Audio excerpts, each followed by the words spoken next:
Hi, and welcome to the video guide for Optimal Levels, the non-textbook textbook series. For this online tutorial, we'll be using Optimal Levels Fun Flavor Book 1. Hi, my name is Robert Murphy, and I am the author of the series. So, they finished Module 1, okay? And that was on travel. Once they've finished the travel module, they move on to the next travel, which is shopping. Now, this is the graphic from that module.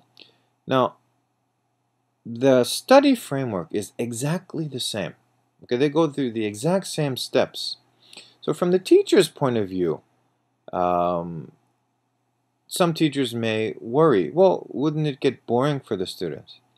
But it's the exact opposite. What I find is that the students are very comfortable. They're comforted by the fact that the study framework is exactly the same. You see, for them, what's important is now we're talking about and thinking about shopping. It's a completely different topic. But the mental processes, the metacognition that goes on, the steps they have to take to get to the discussion of emotion and socio-cultural content, the steps being taken are the same. So it's easier to build fluency because the steps are the same. Okay, and I see a very definite progression through the modules. So then they go to Module 3. They're talking about movies. Module 4 is talking about cooking.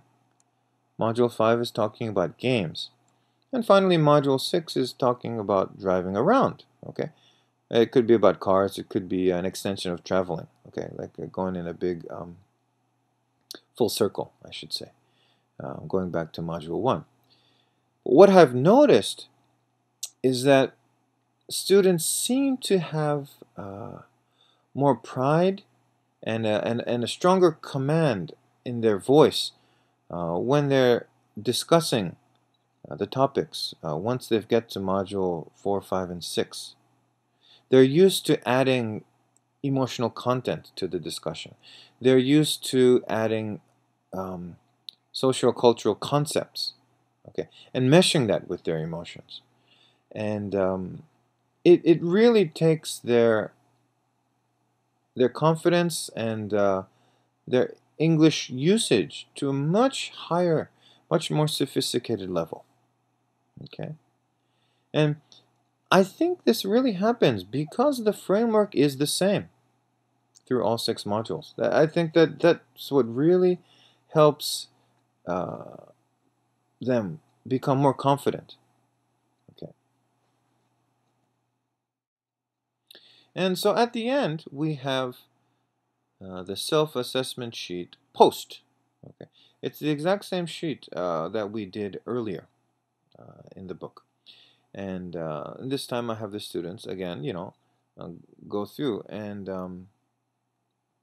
I have them look at the first page, and then they come back here, and then they draw their graphs, and then comment on which areas they felt they had improved on, or which hadn't improved very much.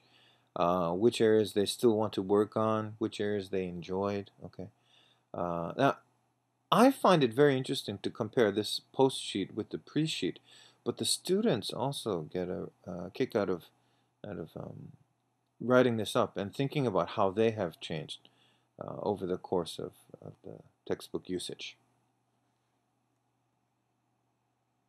Okay. Yeah, looking back. It's all about looking back and creating new ideas for their future. Okay, and this concludes the tutorial for Fun Flavor Book 1. Thank you for listening.